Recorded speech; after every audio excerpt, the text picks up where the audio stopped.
Meu bom dia, sejam bem-vindos, meus prezados companheiros de estudo bíblicos e cada um de vocês que está vendo esse vídeo aqui. Vamos falar um pouquinho hoje sobre entristecer o Espírito Santo e até mesmo sobre extinguir o Espírito Santo. Amados, nós às vezes não imaginamos o risco que nós corremos. Às vezes negligenciamos as coisas e nem percebemos muito o efeito que pode dar depois lá na frente. Então, esse assunto, por mais que seja conhecido, mas vamos dar uma recapitulada aqui, para nós ficar atentos, tá certo? Eu vou colocar na tela, então, os textos bíblicos. O vídeo, amado, hoje vai ser bem curto. Por isso, eu peço que você dê o teu like, você compartilhe, faça qualquer comentário que você quiser aí no vídeo. E se não é inscrito ainda, se inscreve. Inscreve ali no canal, ali no YouTube, que é para esse vídeo alcançar mais pessoas.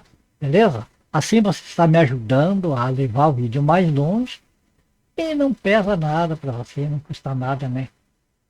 Eu só tenho a agradecer a cada um de vocês que fizer isso. Tá bom? Então vamos às escrituras e vamos começar a alimentar o nosso espírito com a palavra de Deus. Veja, nós temos aqui evidência de que o Espírito Santo foi entristecido.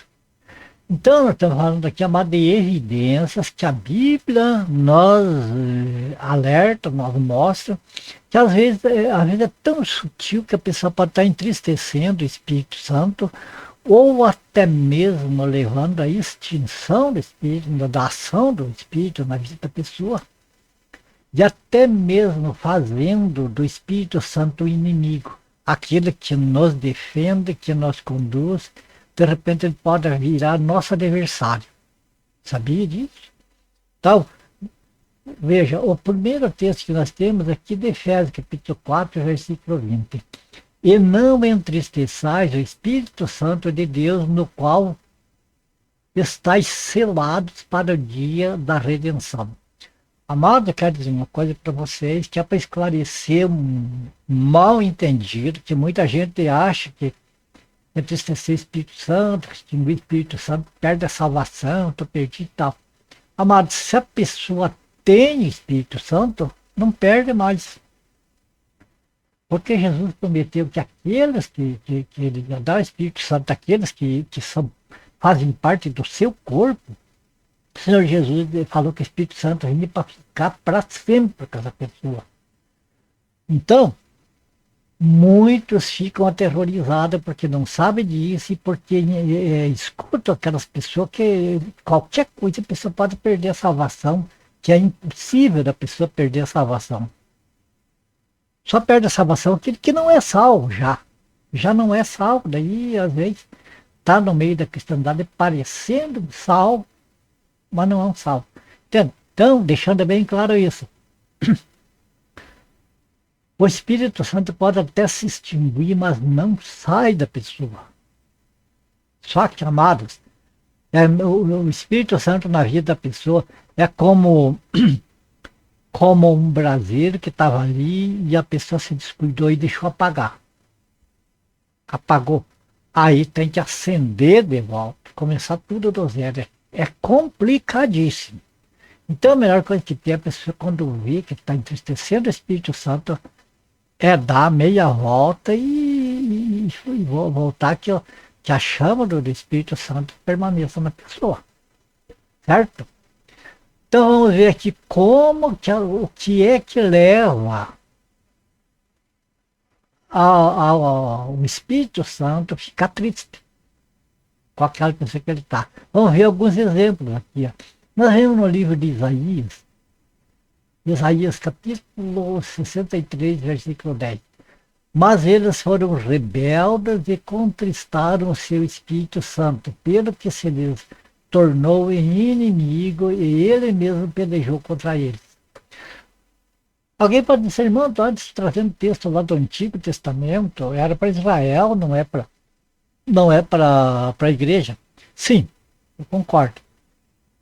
É isso mesmo. Só que nós devemos entender, amados, que nós aqui na igreja, nós estamos sujeitos, nesse caso, a passar por esse mesmo aqui, porque a rebeldia não interessa o Antigo Testamento, se é no Novo. É a rebeldia contra Deus. Entende? Então, a pessoa que está na igreja pode ser um rebelde contra as coisas de Deus. E daí é um problema. Mas eles foram rebeldes e contristaram seu Espírito Santo, pelo que se lhes tornou inimigo e ele mesmo pelejou contra ele. Você vê como o Espírito Santo é nosso amigo, nosso companheiro, 24 horas por dia, 7 dias por semana, pode se tornar um inimigo da pessoa. Se a pessoa for rebelde à voz do Espírito Santo. Hebreus, capítulo 3, verso 17. Mas com quem se indignou, com quem Deus se indignou por 40 anos, não foi porventura com os que pecaram, cujos corpos caíram no deserto? Veja bem, o Espírito Santo que trabalhou, né, que protegeu eles, guiou pelo deserto, o que fez? Abandonou eles a ponto deles ficarem no deserto, morrerem no deserto. Não chegaram na terra prometida. Por quê? Porque foram rebeldes e pecaram. Não ouviram a voz do Espírito Santo, não respeitaram Moisés, que era unção naquele tempo era para algumas pessoas, não é que nem na igreja, que Jesus é ungido e todos os que estão no corpo dele são ungidos, porque está no mesmo corpo. A unção que Jesus recebeu foi na cabeça e esparramou pelo corpo. Então todos na igreja hoje são ungidos.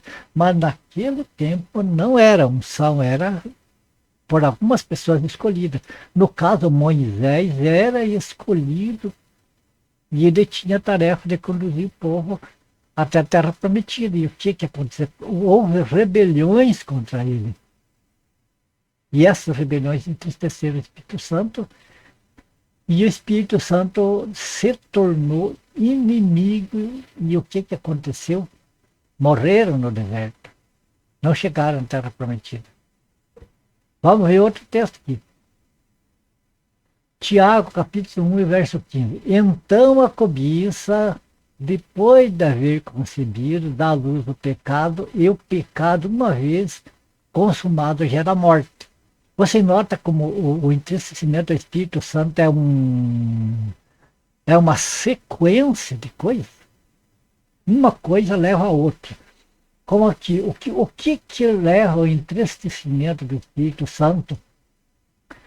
O pecado, a rebeldia.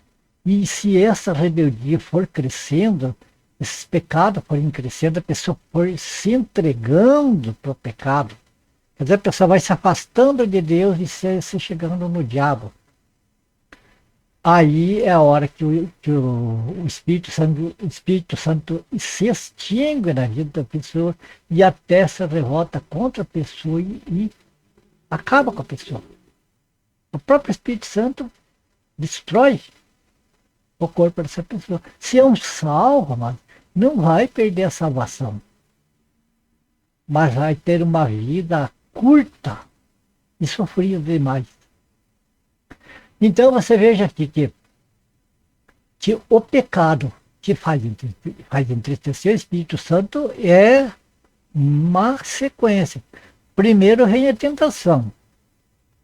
No versículo anterior nós vemos a pessoa quando é tentado, então daí cobiça e daí... Você pode ver lá, Tiago, capítulo 1, veja o verso 14 até o 16, você entende bem. Como vem a tentação, daí vem o que está aqui. Quando a tentação vem, o que acontece? Gera a cobiça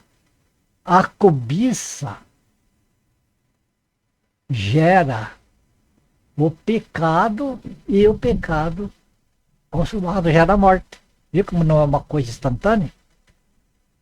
Esse vídeo é bem curtinho, já estamos quase terminando. Era apenas saber isso aqui, que são essas três coisas que levam a entristecer o Espírito Santo. Certo? Então você pode observar, nós observamos que não é uma coisa instantânea. Por ser uma coisa gradativa, é que a pessoa às vezes nem percebe que está se afastando do Espírito Santo. Agora, como que a gente vai perceber isso? De uma maneira. É a maneira quando as coisas do mundo vão tomando o lugar das coisas de Deus. É tipo assim, aqui está o mundo e aqui está Deus. Vamos dizer, aqui está Deus, aqui está o mundo. Então, quando o mundo vai empurrando as coisas de Deus, até tirar fora, daí fica só o mundo tomando conta de todo o espaço, aqui praticamente o Espírito Santo foi extinguido da vida da pessoa. Você nota como é sutil?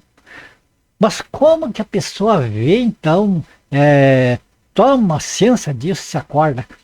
É claro, amados, que é a ação de Deus e dá um choque, dá uma chacoalhada no crente para ele ver. Mas principalmente a gente se policiar. É muito importante a gente se policiar. Nós podemos nos policiar, nos julgar a cada dia. Antes de deitar, antes de levantar, qualquer hora. Ver a nossa comunhão com Deus, como é que está. Como que está a nossa oração? Como que está o nosso estudo bíblico? Está em dia. Se alguma coisa está tomando o lugar da nossa oração, do nosso estudo da palavra, ou seja, está tomando, está invadindo esse nosso espaço com Deus. Então aqui é complicado, amados. Aqui nós vemos isso. Essa é uma das evidências que nós vimos. Quando de repente aquela hora que vem aquela vontade de orar, vem aquele pensamento da oração, nós interceder por alguém, alguma coisa assim, mas de repente alguma coisa acontece para nos atrapalhar. Alguma coisa, alguma oferta vem para gente, para levar a gente, para a gente. Não foi, acabou assim levando com outras coisas. Quando veio, passou o dia, não fez oração. Não estudou a palavra de Deus. Eu entendo o seguinte, amados, que a nossa comunhão com Deus se resume nessas duas coisas. É claro que tem a obediência, tem uma série de coisas, mas essas duas coisas são fundamentais para a nossa comunhão com Deus. É a oração e o estudo da palavra.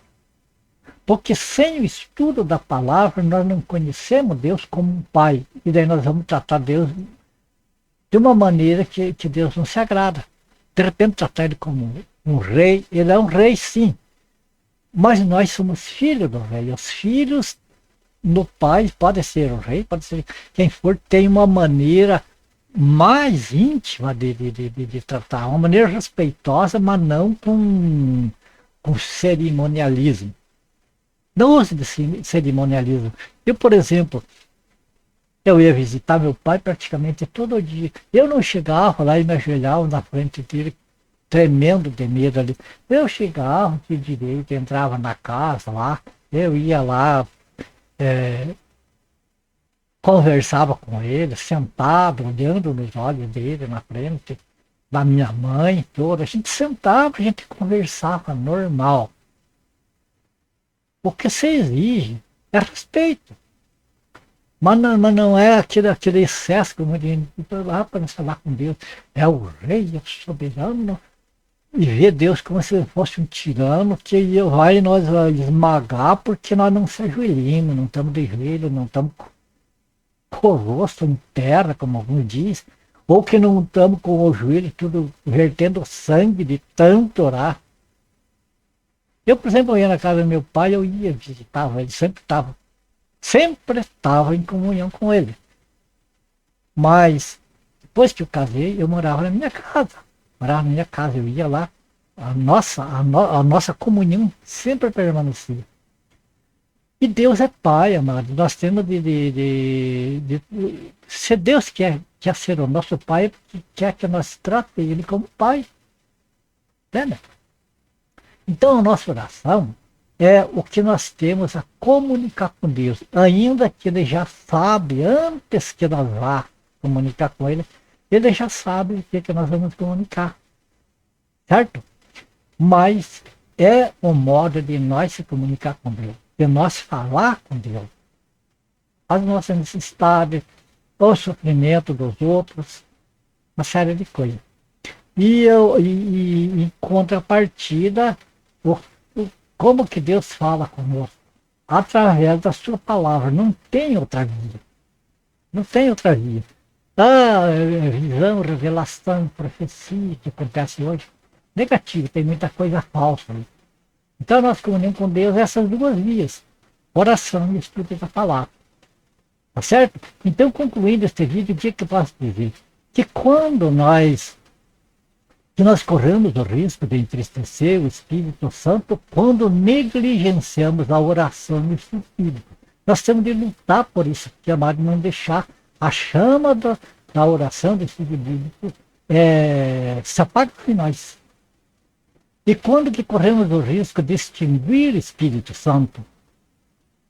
Quando abandonamos a comunhão com Deus e optamos por viver no pecado. Quando nós trocamos, nós invertemos, nós trocamos. Enquanto nós vivíamos na oração, dedicando tempo à oração, ao estudo da palavra, daí nós trocamos por ocupação desse mundo aqui, que não tem tempo mais para oração, para essas coisas. Pronto, está extinguindo o Espírito. E quando extingue o Espírito, o que nós vimos que acontece? O Espírito se torna inimigo. E daí, o que aconteceu para aquele pessoal que ficou caminhando no deserto, que extinguiu o Espírito? Morreram antes do tempo. Bom, aqui a gente termina. Eu acho que estão vendo o barulhinho da chuva ali. E a gente está terminando esse vídeo aqui, né? Agradecendo a Deus em primeiro lugar e agradecendo a cada um de vocês pela companhia, né? Nesses estudos nossos. E a minha oração é que o Senhor abençoe, guarda cada um de vocês, a família de vocês. Peço a oração de vocês por mim e por a minha família também, se for agrado do Senhor, se vemos no próximo vídeo. Bom, fiquem todos com Deus e até o próximo vídeo. Se o Senhor nos permitir.